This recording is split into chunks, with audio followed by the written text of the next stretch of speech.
Now, if you see to on the screen, you will find कि I have given you a combination. कैसा combination है ये? Resistance and capacitance connected in series है.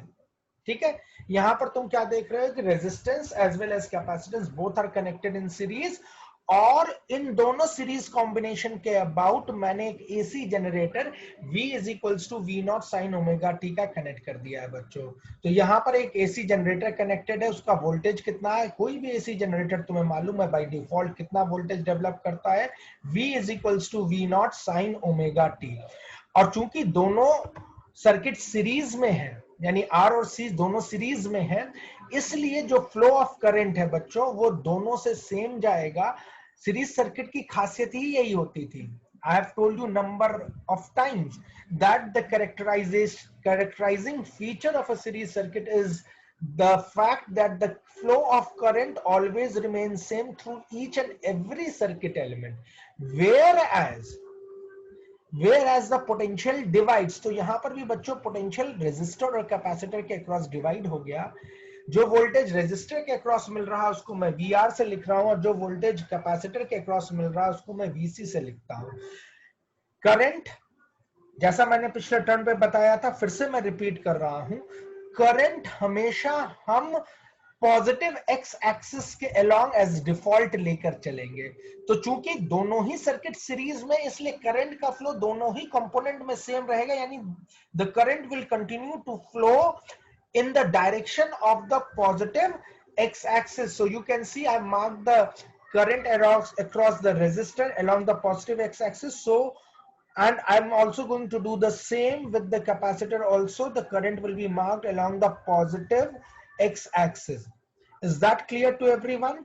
Current का flow दोनों में same मैंने मार्क किया, क्यों? क्योंकि करंट इस केस में series circuit, series combination of R and C में जा रहा है, इसलिए करंट हमेशा सेम डायरेक्शन में और सेम मैग्नीट्यूड का फ्लो करेगा। कोई कंफ्यूजन किसी को? एक बार यस और नो में जवाब दो।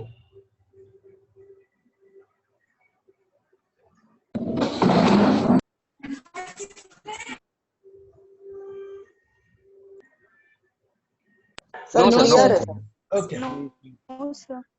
अच्छा अब जरा सा रिकॉल करो, रेजिस्टर सर्किट में क्या फेज डिफरेंस था वोल्टेज और करंट में? तुम्हें पता, तुम रिकॉल करो या पन्ना पलट के पीछे देखो, तुम्हें पता चलेगा कि current and voltage in resistive circuit are in the same phase. Check करो जरा, देखो है कि नहीं है बच्चों? Yes sir, yes sir. Yes sir. तो जब मैं वोल्टेज अक्रॉस रेजिस्टेंस ड्रॉ कर रहा हूं तो मैंने उसको करंट के पैरेलल ही रखा। क्यों करंट के पैरेलल रखा है?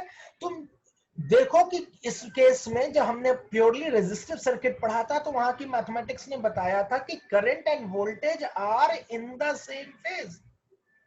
So what we are finding, we found over there that the current and the voltage remain in the same phase. So I am using that concept over here in this RC circuit.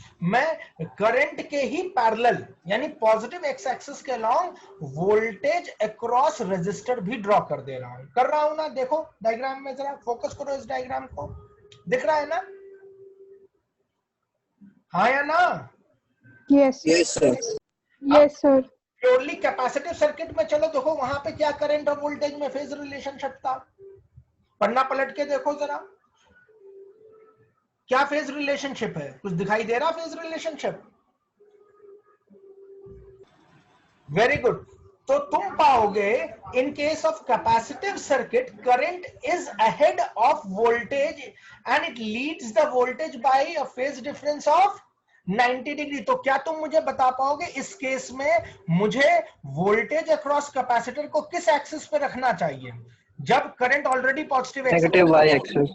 Negative y axis. Very good. तो मैंने current को क्या किया? Negative y axis के along रख दिया, यानी it is lagging behind the current by an angle of 90 degree. कोई कंफ्यूजन किसी को बच्चों? कोई कंफ्यूजन करंट और वोल्टेज को लेके? Yes or no? Please respond. No sir. अब तक जो इम्पोर्टेंट, नो सर। अब तक जो तुमने इंपॉर्टेंट एस्पेक्ट सीखा, पहली बात सीखी कि करंट सेम रहेगा दोनों कंपोनेंट के अक्रॉस जो कि सीरीज में कनेक्टेड है, और करंट को हमेशा हम पॉजिटिव एक्स एक्सिस के अलोंग ड्रॉ करेंगे। वोल्टेज अक्रॉस रेजिस्टेंस करंट के पैरेलल चल रहा है, यानी पॉजिटिव एक्स एक्सिस पे ड्रॉन है। क्यों? क्योंकि रेजिस्टिव सर्किट में current and the voltage are in the same phase. और फिर तुम देखोगे कि जो कैपेसिटर के अक्रॉस वोल्टेज है वो करंट से 90 डिग्री पीछे है फेज डिफरेंस में, इसलिए मैंने उसको नेगेटिव वाई एक्सिस के अलोंग ड्रॉ किया। Knowing all these things, knowing all these facts, बच्चों मैं सीरीज आरसी सर्किट का अब फेजर डायग्राम ड्रॉ कर रहा हूं, और आप ऑन द स्क्रीन देख सकते हैं मैंने दो एक्सिस बनाई, एक पॉजिटिव एक्स एक्सिस और एक पॉजिटिव वाई एक्सिस। करंट इसमें कहां पे मुझे ड्रॉ करना बच्चों? करंट कहां रखूं इसमें? Positive x axis.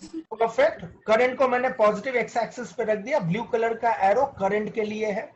अब बताओ वोल्टेज अक्रॉस रेजिस्टेंस को कहां लाऊं, किधर लेके जाऊं? Y axis. Voltage across resistor, resistor का वोल्टेज मैं पूछ रहा हूं बच्चों। पॉजिटिव एक्स एक्सिस इसी के along parallel. Positive axis. Positive x axis parallel to the I, क्योंकि उसमें फेज डिफरेंस नहीं है बच्चों, तो ये भी तुम्हारा voltage across resistance is drawn along the positive x axis. What about the voltage across the capacitor? ये किधर जाएगा बच्चों? ये किधर जाएगा? Negative y axis. क्यों नेगेटिव वाई एक्सिस पे?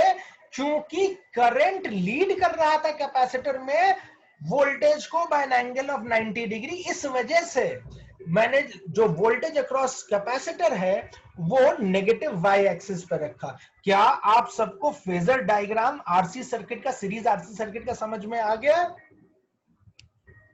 से यस और नो? ग्रेट।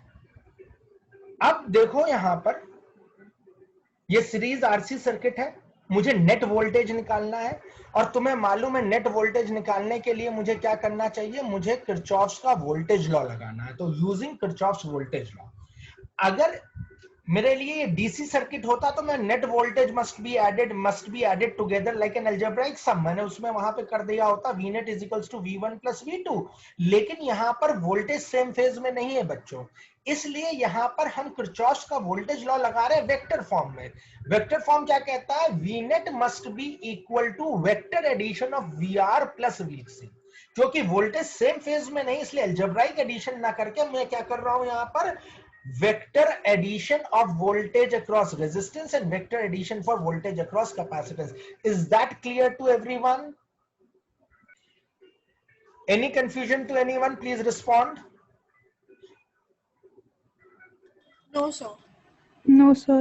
तो बच्चों वोल्टेज को यहां पर हम लोग वेक्टर के लॉ से ऐड करेंगे, और वेक्टर का क्या लॉ था? वेक्टर का लॉ था triangle law of vector addition. और उसमें करते क्या थे?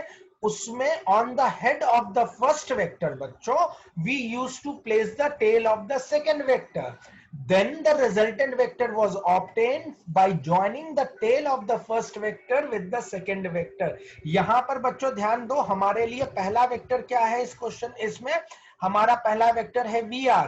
तो VR के हेड पे बच्चों मैं क्या करने जा रहा हूं? VC की टेल को लगाऊंगा, जिसमें triangle law of vector addition को यूज कर रहा हूं। वो क्या कहता था? क्लास 11th में आप पढ़ चुके हो triangle law of vector addition, और वो सिंपल सी बात कहता है, उसके दो पार्ट होते हैं। पहला कहता है प्रोसेस क्या है, दो प्रोसेस के बारे में बात करता। पहला प्रोसेस कहता है on the head of the first place the tail of the second. Head to tail, जिन्होंने वेक्टर्स पढ़ा होगा थोड़ा दिमाग पर जोर डालेंगे तो उनको ये टर्म याद आ जाएंगे। Head to tail plus second part है टेल टू टिप। तो on the head of the first vector that is VR vector, बच्चों देख रहे हो ये VR वेक्टर, उसका हेड ये रहा। तो on the head of the first vector I am placing the tail of the second vector. Second vector क्या है? VC। और रिजल्टेंट वेक्टर कैसे मिलेगा? By joining the tail of the first to the tip of the second. समझ में आया बच्चों? बच्चों समझ में आ गई? सर ठीक, देखो बेटा ये यहां पर ये एक राइट एंगल ट्रायंगल बन गया। तुम्हें मालूम है VC 90 डिग्री से था I से, और वी आर आई के पैरेलल था, इसलिए एक 90 डिग्री का एंगल बना, राइट एंगल ट्राइंगल बना। और उस राइट एंगल ट्राइंगल का ये हाइपोटेन्यूज जो है वो वी नेट को रिप्रेजेंट कर रहा है, वी आर उसके बेस को रिप्रेजेंट कर रहा है, और वीसी परपेंडिकुलर को। तो पाइथागोरस थ्योरम याद है तुम लोगों को बच्चों? Pythagoras theorem Yes, sir. क्या कहता था? Yes, sir. क्या कहता था? The hypotenuse square is equals to base square plus perpendicular square. Hypotenuse square is equals to base square plus perpendicular square. यहाँ पे हाइपोटेन्यूज के अलॉन्ग क्या है? V net है। वी नेट है, तो वी नेट का square will be equals to V R VR square plus plus VC square. Perfect. अब बच्चों तो V किसके बराबर हो गया? नेट वोल्टेज किसके बराबर हो गया? अगर मैं नेट वोल्टेज को V से लिख रहा हूं तो V बराबर हो गया under the root of V R square plus VC square. ठीक है बच्चों? Is that okay with everyone? तो V is equal Yes, sir. to under the root of VR square plus VC square। और बच्चों what is VR? Ohm's law देखो, Ohm's law कहता है VR is equals to IR। तो VR की जगह मैंने उसको रिप्लेस किया तो ये बन गया IR का होल स्क्वायर, यहां पर देखो। और व्हाट इज VC? VC है IXC, तो मैंने यहाँ पे VC को किससे रिप्लेस कर दिया? IXC से, तो ये बन गया IXC का होल स्क्वायर। तो V vector V is equals to under the root of IR का होल स्क्वायर प्लस IXC का whole square. I square can be taken common in this expression and eventually I will take it out and transport it on the other side। तो mathematically ये बन गया V upon I, इसको other side transpose किया तो V upon I is equals to under the root of R square plus XC square। और बच्चों V upon I is nothing but impedance। अभी मैं आ रहा हूं फिर से इंपीडेंस क्या था। फिलहाल इंपीडेंस का एक्सप्रेशन क्या आ रहा? Under the root of R square plus XC square. और बच्चों इसको चाहो तो तुम लिख सकते हो under the root of R square plus what is XC? XC तुमने पहले निकाला था कैपेसिटिव सर्किट में 1 अपॉन ओमेगा सी। तो एक्सी की वैल्यू क्या आ गई बच्चों? 1 अपॉन ओमेगा सी का होल स्क्वायर। तो Z यानी इंपीडेंस जो है वो क्या निकल के आ रहा है? Under the root of R square plus omega C 1 upon omega C का होल स्क्वायर। बच्चों इंपीडेंस होता क्या है? इंपीडेंस वो फिजिकल क्वांटिटी है जो opposition to the AC flow को मेजर करती है किसी भी एसी सर्किट में। और उस एसी सर्किट में कैसा कनेक्शन चाहिए? उसमें मुझे सीरीज कनेक्शन चाहिए रेजिस्टेंस और रिएक्टेंस का।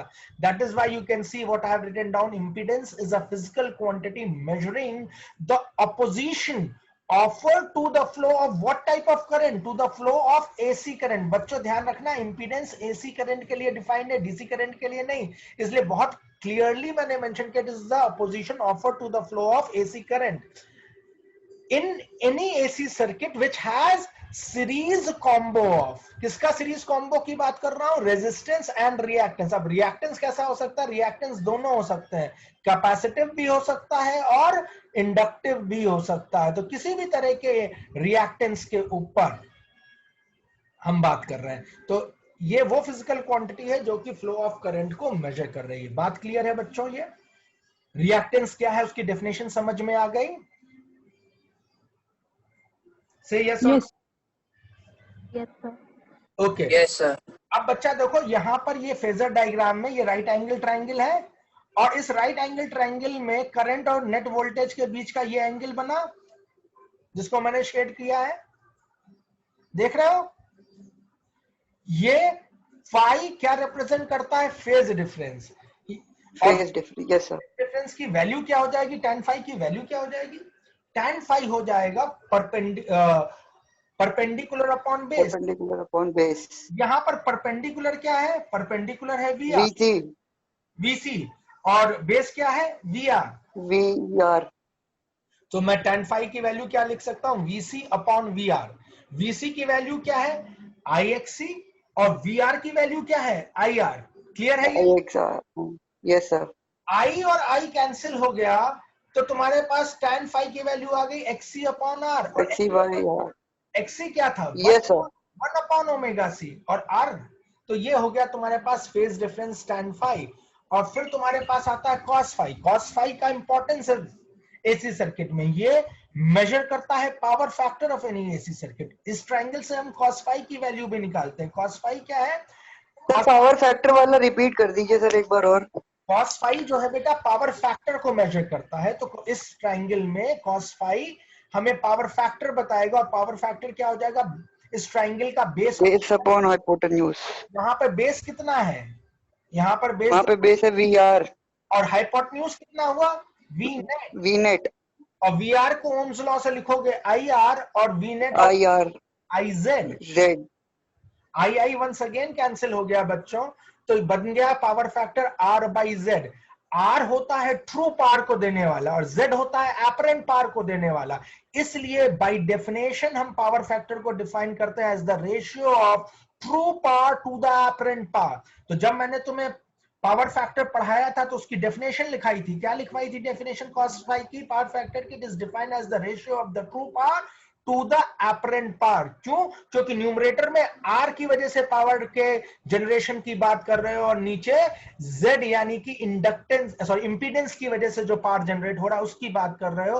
तो रेजिस्टेंस जो पावर जनरेट करता है उसे ट्रू पावर कहते हैं, और जो इंपीडेंस पावर जनरेट करता है उसे आप एपरेंट पावर कहते हैं। तो cos phi की वैल्यू हो गई बच्चों R बाई Z, और Z कितना है इस केस में? Under the root of R square plus XC square. That defines the power factor या cos phi of series RC circuit. Is that clear to everyone? Yes, sir. Okay, great. Yes. Now let's move on to the series combination of LC circuit. So as you can see on the screen, now I've got another circuit in front of you. In this you are finding an inductor connected in series with the capacitor. ठीक है ना? एक inductor दिख रहा है तुम लोगों को, ये इंडक्टर है बच्चों, और ये इंडक्टर किसके साथ कनेक्टेड है? एक कैपेसिटर के साथ कनेक्टेड है। और कैसे कनेक्टेड है? ये दोनों ही सीरीज में कनेक्टेड है, और इन दोनों के अक्रॉस मैंने एक एसी जनरेटर कनेक्ट कर रखा। ये एसी जनरेटर हो गया। अब तुम्हें मालूम है कोई भी एसी जनरेटर जो वोल्टेज डेवलप करता है, वो वोल्टेज एक्सप्रेस किया जाता है साइनोसॉइडल फॉर्म में as V is equals to V naught sine omega t। और इस जनरेटर की वजह से सर्किट में करंट फ्लो करता है, और वो करंट कोई I अमाउंट का होता है। चूंकि सीरीज में कनेक्टेड है बच्चों, तो ये करंट सेम फेज में और सेम मैग्नीट्यूड का फ्लो करेगा। सीरीज में करंट का फ्लो डिवाइड नहीं होता है। क्या चीज डिवाइड होती है? पोटेंशियल डिवाइड होता है। पोटेंशियल। तो what is the potential drop across the inductor? Let's call it as VL। और VL जो पोटेंशियल ड्रॉप हो रहा है कैपेसिटर के क्रॉस बच्चों, let's call it PC। VC। Now याद है करंट हम लोग कैसे बनाते थे? एक बार रिमाइंड करो जल्दी से, करंट कैसे बनाते हो बच्चों? How you do? Positive x-axis। X-axis. So what I'm going to do, I'm going to mark the current along the positive X-axis. In both the components, the current are drawn along the positive X-axis. Why? Because they are connected in series, and in series circuit, the characterizing feature is the flow of current is going to remain the same. That's why I've marked the current along the positive X-axis. Is that clear to everyone? Is that clear to everyone? Yes sir। बच्चों, what about the voltage? Or it will lead the IHL। current by 90 degree. Perfect, Preksha, perfect. It leads the current by an angle of 90 degree. मैंने बोला था पिछले turn पे और इससे पहले भी कि जब भी इंडक्टर सर्किट के बारे में पढ़ो, सोचो, तो इंडक्टर का सिंबल दिमाग में लाओ। इंडक्टर का सिंबल है L। करंट हमेशा एक्स एक्सिस के अलॉन्ग रहता है, तो जो L का दूसरा लेग है वो स्ट्रेट अप है along the positive y axis. तो वहीं से तुम्हें हिंट मिल जाता है जो वोल्टेज मिलेगा इंडक्टर के अक्रॉस, इंडक्टर का सिंबल हुआ L, पॉजिटिव x एक्सिस के अलॉन्ग आई गया, तो वोल्टेज हमेशा इंडक्टर का किसके अलॉन्ग जाता है? पॉजिटिव y एक्सिस के अलॉन्ग। तो बच्चों देखो, मैंने पॉजिटिव y एक्सिस के along voltage across inductor VL mark कर दिया, suggesting that the voltage leads the current by an angle of 90 degree. Any confusion to anyone at this point? No, sir. Now, what about the voltage across the capacitor? Voltage across the capacitor, बच्चों, Capacitor, Sir, it lags by 90 degree. it lags behind the current by 90 degree. It lags behind the current by 90 degree. Current is along the positive x-axis. In which direction the voltage across capacitor will go? It will go Minus y. negative of the y-axis. Very good, Preksha. So it goes along the negative of the y-axis, that is VC. Is that clear to all of you? So Yes, sir. this gives the hint to me how to draw the phasor diagram. So I'm going to now draw the phasor diagram, x-axis and y-axis. Current किस axis पे रखना है? Positive x axis पे बच्चों। तो ये current का arrow मैं खींच के लाता हूं, पॉजिटिव एक्स एक्सिस पे रख देता हूं। अब बताओ वोल्टेज अक्रॉस इंडक्टर किस एक्सिस पे लेके जाऊं बच्चों? वोल्टेज अक्रॉस द इंडक्टर किस एक्सिस पे जाएगा? बोलो भाई बच्चों। Sir, positive y axis and negative y axis. Inductor का वोल्टेज पॉजिटिव y एक्सिस के अलॉन्ग जाएगा और कैपेसिटर का वोल्टेज नेगेटिव y एक्सिस के अलॉन्ग जाएगा। क्यों? क्योंकि इंडक्टर में voltage leads the current by 90 degree और कैपेसिटर में voltage lags behind the current by 90 degree. तो तुम लोग देख सकते हो फेजर डायग्राम में मैंने करंट एंड वोल्टेजेस दोनों मार्क कर दिया। What is the angle between, बच्चों मेरे क्वेश्चन को ध्यान से सुनना, what is the angle between voltage across the inductor end voltage across the capacitor? What is that? 180 degree. 180 degree. 180 degree, very correct. अब VL भी बड़ा हो सकता है और VC भी बड़ा हो सकता है, इसलिए इन दोनों का जो बच्चों रिजल्टेंट निकलेगा उसको मैं VL डिफरेंस VC लिखूंगा। ठीक बात है। अब फिर से मुझे नेट वोल्टेज फाइंड करना है, तो अब बच्चों नेट वोल्टेज फिर से किरचॉफ्स लॉ लगाऊंगा। वोल्टेज सेम फेज में है नहीं तो अलजेब्रिकली ना ऐड करके मैं वेक्टर एडिशन का फॉर्मूला यूज करूंगा। V net vector is equals to V1 plus V2 या VL प्लस VC, और बेटा वेक्टर VL प्लस VC मैंने लिखा हुआ, ध्यान रखना यहां पर वोल्टेजेस सेम फेज में नहीं है तो एरो लगाना, वेक्टर फॉर्म लिखना जरूरी है। और VL अहेड है, VC बिहाइंड है, तो इनका जो नेट रिजल्टेंट निकल रहा है मैं उसको VL डिफरेंस VC लिख रहा हूं। क्यों VL डिफरेंस VC लिख रहा हूं? मुझे नहीं मालूम कि वोल्टेज इंडक्टर के क्रॉस अहेड होगा कि वोल्टेज कैपेसिटर के क्रॉस अहेड होगा। तो मैंने कहा कि लेट न्यूमेरिकल वैल्यू डिसाइड, कौन बड़ा कौन छोटा। मैं क्या करूंगा? बड़े में से छोटे को माइनस करूंगा। तो नेट वोल्टेज क्या आएगा? VL difference VC। ये माइनस नहीं है बच्चों, ये डिफरेंस का साइन है। डिफरेंस का साइन है यानी कि आपको न्यूमेरिकली चेक करना पड़ेगा कौन सी वैल्यू ग्रेटर है, VL वाली या VC वाली। Is that clear to everyone? Yes, sir. Okay, Yes. great. VL can then be written as IXL. VC can be written as VL can be written as IXL. VC can be written as IXC. Clear है बच्चों? Ohm's law. Yes, sir. ठीक है। अब देखो I common है दोनों में, I को मैं कॉमन निकाल लेता हूं, और जैसे ही I को कॉमन निकालूंगा तो ratio of V upon I मिल जाएगा मुझे। उसको उधर ट्रांसपोज करके मैं ratio upon V upon I निकाल लेता हूं। तो V अपॉन I क्या हो जाएगा? XL difference XC। क्लियर है? Is that clear to everyone बच्चों? Yes, Yes, sir. sir. ये जो रेशियो है V अपॉन I का जो रेशियो है, इसको कहते हैं हम लोग AC सर्किट में इंपीडेंस। लेकिन यहां पे रेजिस्टेंस पार्ट नहीं है, यहां पे सिर्फ और सिर्फ रिएक्टेंस पार्ट है, इसलिए मैं इसको कहूंगा नेट रिएक्टेंस। लेकिन बेसिकली किताबों में इसको भी Z से लिखा हुआ, इसलिए मैंने यहाँ पे Z से लिख दिया। बट बेसिकली ये इंपीडेंस नहीं है, क्या है बच्चों? ये सिर्फ और सिर्फ रिएक्टेंस पार्ट है। तो प्लीज रिमेंबर दिस फैक्ट कि this is not exactly Z, rather it is net reactance. तो मैं इसलिए X नेट भी लिख सकता हूं। ध्यान देना बच्चों, X नेट ये सिर्फ और सिर्फ रिएक्टेंस पार्ट है। Is that clear to everyone? Is this clear to everyone बच्चों? Yes, sir. Yes, sir. Yes, sir. Yes, sir. Okay. अब देखो इस सर्किट की एक बड़ी इंटरेस्टिंग पार्ट आता है कि जहां पर Z की वैल्यू 0 हो जाती है। अगर Z 0 हो गया तो ये सिचुएशन सर्किट की क्या कहलाती है? कंडीशन सर्किट की क्या कहलाती है? ये सर्किट की इलेक्ट्रिकल रेजोनेंस की कंडीशन कहलाती है। जब XL और XC आपस में बराबर हो जाते हैं. So if net reactance, so I'm also making this correction over here.